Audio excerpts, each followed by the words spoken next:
Galerinha querida do 8º ano, todo mundo bem? Eu espero que sim. Excelente sexta-feira para todo mundo.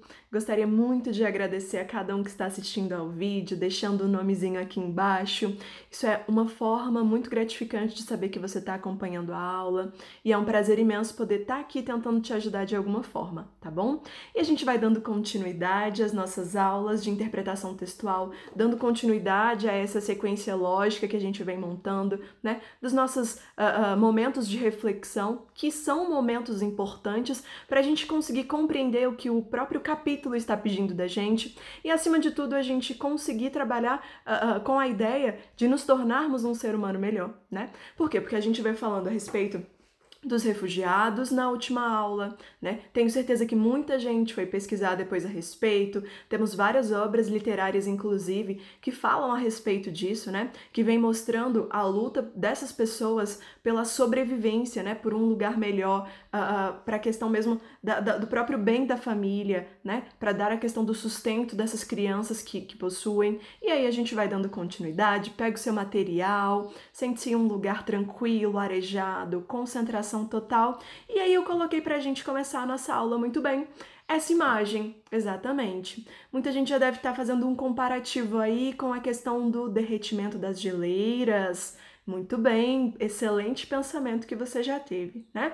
Por quê? Porque assim, quando a gente para analisar, e você relembrando aí suas aulas de geografia, por exemplo, a gente começa então a relembrar sobre a questão dessa elevação das temperaturas no globo terrestre, né? Então, assim, isso tudo tem sido facilmente percebido. Basta a gente literalmente acompanhar a questão dos noticiários, seus jornais aí, que o seu pai às vezes assiste, né? E acima de tudo, quando a gente acompanha essa evolução, né, da temperatura ano a ano, a gente começa a verificar a questão dos próprios termômetros, gente, da região onde nós vivemos. Basicamente onde a gente mora, né? E a gente começa a entender, então, que além das áreas tropicais, o aumento dessas temperaturas está atingindo pontos que a gente jurava que o frio seria eterno. E tá aí um dos lugares que a gente jurava que o frio seria eterno, que nunca chegaria lá, a questão de temperaturas mais quentes que acaba ocasionando o próprio derretimento da geleira. E aí vem a própria questão do aquecimento global, que todo mundo já sabe a respeito, que saberia falar muito bem pessoalmente em um debate, né? E aí eu queria que você colocasse um pouquinho da sua opinião, o que você acha a respeito da própria proteção, o que nós podemos fazer, quais seriam as nossas ações para essa questão mesmo do que eu poderia fazer para a proteção do meio ambiente, as minhas ações, como elas refletem nessa situação, no próprio aquecimento global, o que você acha de tudo isso? Hein? Coloca para mim aqui no comentário, eu estou esperando. Pega o seu livro mais maravilhoso, a gente vai dando continuidade então. Vamos, no primeiro momento, fazer a correção, ok? Da interpretação desse texto. Primeira pergunta a ser feita: conseguiu terminar a leitura do texto, fez as suas reflexões, utilizou o seu marca-texto para grifar aí palavras importantes, parágrafos importantes para sua interpretação? Massa! E aí a gente adentra então a interpretação, por favor, na página 330. Primeira coisa que eu te peço é: acompanhe sempre do seu livro a leitura de cada página, certo? A interpretação textual, ela te dá várias vertentes, vários caminhos para suas respostas. Aqui eu vou nortear a sua resposta, tudo bem? Então você pode construí-la e aí você vai acompanhando as respostas que eu vou dando e verificando se está indo no mesmo caminho, tá bom? Tranquilo, muito tranquilo. Olha a questão 1. Logo no início, o texto revela as péssimas condições de vida em que os moradores da região retratada se encontravam. Observe a seguinte passagem. Sabe o que a gente fazia quando estava apertado, barriga solta? Esperava a noite, ia lá fora, no dia seguinte, o sol incinerava. Qual o significado das expressões em destaque? O que seria então estava apertado e barriga solta? Estava apertado é a questão mesmo de evacuar, né? Barriga solta, uma diarreia, intestino solto, o ato de você precisar ter suas necessidades fisiológicas, né? Precisar utilizar um banheiro. Mas você não tinha um banheiro, meu povo. É esse o sentido, né? Ele está falando aqui de uma população que não tinha recursos, tudo bem? Nem mesmo um simples banheiro para poder usar. É exatamente isso. Levante hipóteses. Por que se esperava anoitecer para fazer esse tipo de coisa? É a questão da privacidade, né? Você esperava anoitecer para você poder ir lá no meio do mato e fazer as suas necessidades, certo? Então, por isso, esperava-se anoitecer. Diante de tais condições, qual foi a decisão tomada pela população? Gente, quando a gente visualiza tamanha pobreza, tamanha linha da miséria, as pessoas, então, elas se sentiram literalmente abandonadas numa situação social e elas verificaram que o melhor seria fugir daquele local, sair dali o quanto antes, porque elas precisavam viver em um lugar melhor ou até mesmo o ato de sobreviver. Nunca esqueça que viver e sobreviver são palavras bem diferentes e você precisa saber o significado delas, ok? Olha lá na próxima questão. O texto não se limita a tratar da questão ambiental. Observe. Verdade, chegaram ao Nordeste alguns geradores de energia solar. Sabe com quem ficaram, não sabe? Com os últimos coronéis, com as famílias que mandavam, com aqueles ligados ao Mutinter. Ao mencionar que os geradores de energia solar estão em posse dos governantes, qual é a crítica implícita? Gente, essa crítica aqui é a corrupção, né? Literalmente, esses recursos que eram para uma população inteira ficaram com as pessoas ricas do local. Então, assim, é uma crítica feita à própria corrupção dos mesmos, né? Olha a próxima. A palavra multinte é um dos muitos neologismos presentes na obra. Para quem não lembra, neologismos são palavras novas, né? Palavras constituídas aí do somatório de duas ou mais, ok?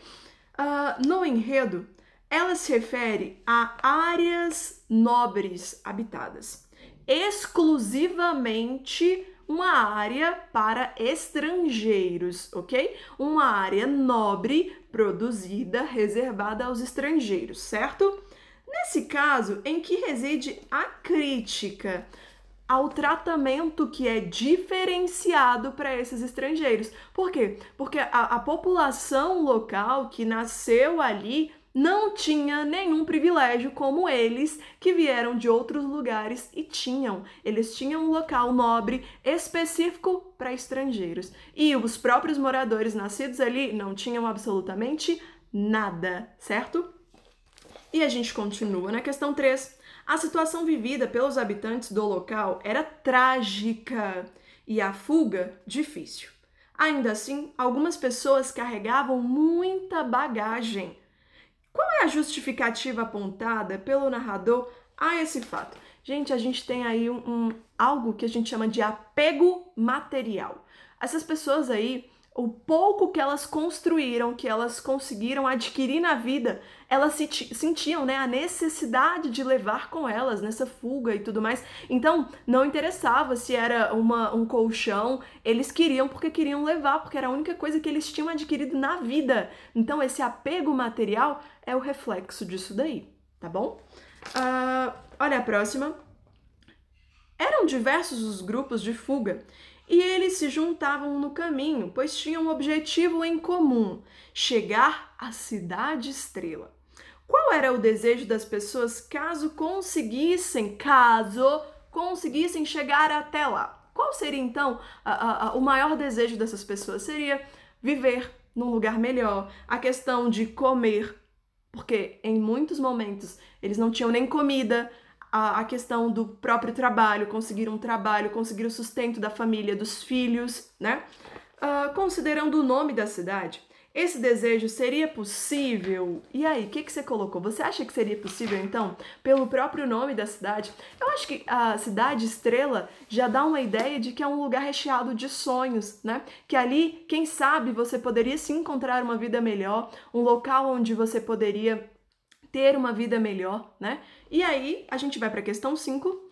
A obra Não Verás País Nenhum foi publicada pela primeira vez em 1981. Ainda assim, é possível considerá-la atual? Você acha, meu amigo? Coloque para mim aqui no comentário porque eu quero muito saber. Você acha que é uma obra atual? E aí, Dona Giovana, Lima, Luiz, Yasmin, Maria Eduarda, Pedro Pessoa, dentre todos do 8º A e B. O que vocês acham? Que seria uma obra atual? Eu estou aguardando o seu comentário. E além do mais, sim, não, explica para mim por que ela atua, por que é, né, atual no seu ponto de vista. Eu estou esperando seu comentário, hein? Vamos lá. Considerando o fragmento lido, você diria que o texto ele é predominantemente otimista ou pessimista? Ele tem uma visão, né, boa ou ruim? O que você colocou? A gente vai passando e adentramos então o capítulo 16, fazendo um link com a imagem que eu coloquei para vocês, né? A respeito do derretimento das calotas e tudo mais. Página 348, tá bom? Estamos derretendo? Fica a perguntinha. A elevação das temperaturas no globo terrestre tem sido facilmente percebida. Basta acompanharmos os noticiários e observarmos ao longo do ano os termômetros da região onde nós vivemos. Além das áreas tropicais, o aumento das temperaturas também está atingindo pontos da Terra em que o frio parecia ser eterno. Tanto que até as calotas polares estão ameaçadas pelo aquecimento global. Entre as muitas consequências negativas, o derretimento do gelo do Ártico também pode liberar na atmosfera quantidades enormes de gás metano acumulado no permafrost. O metano é um gás causador de efeito estufa e o seu acúmulo na atmosfera pode acelerar ainda mais o aquecimento global. E aí você faça a leitura dessas perguntinhas e responda ou no seu caderno, tranquilo, ou no seu livro, sem problemas, tá bom? Adentre então a página 350, quando ele diz pra gente assim, ficção ou realidade? Eis a questão. Você pode muito bem aí pesquisar, temos vários documentários que falam a respeito desse assunto, certo? Seria muito bacana, até mesmo vários vídeos aqui no YouTube comentando a respeito disso, né? Seria bem legal se você fizesse uma pesquisa e depois colocasse pra gente o que você encontrou, o que você acha a respeito do assunto, tá bom? Acompanhe comigo a leitura do seu livro, lá na página 350. O aquecimento global está impactando a vida no Ártico e arruinando o meio ambiente. As obras literárias, inclusive, já anunciaram o fim dessa região. Estaria a ficção dando lugar à realidade?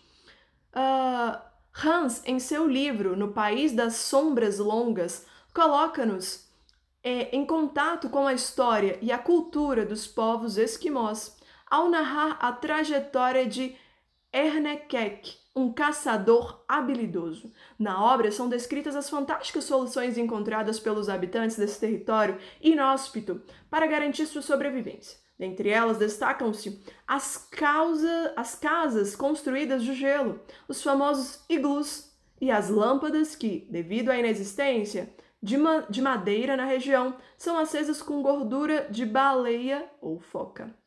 Termina de ler o seu texto, utilize o marca-texto para trechos, palavras importantes e a gente então passa para a página 351, ok? Na página 351, na questão, diz pra gente o seguinte: de acordo com o texto, de qualquer forma, o aquecimento global está afetando a vida de todos os habitantes do Ártico. De todos? Você acha que sim? Que não? De todos os habitantes do Ártico? Ou é de um grupo específico? O que você acha? As informações sobre as alterações no Ártico são fruto de uma especulação ou tem uma base científica para eles estarem falando a respeito disso? Comente sobre o assunto. Os efeitos do aquecimento global atingem apenas a região habitada pelos esquimós ou é algo mais abrangente? E aí, tia, como é que eu vou responder tudo isso? Você volta no texto, encontre os trechos que falam a respeito do assunto e isso vai trabalhar com a sua interpretação e você faz os comentários aqui, tudo bem? 4. Levante hipóteses. Por que a região do Ártico tornou-se um lugar perigoso, especialmente para embarcações? Por quê? quais seriam as hipóteses encontradas para essa situação, né?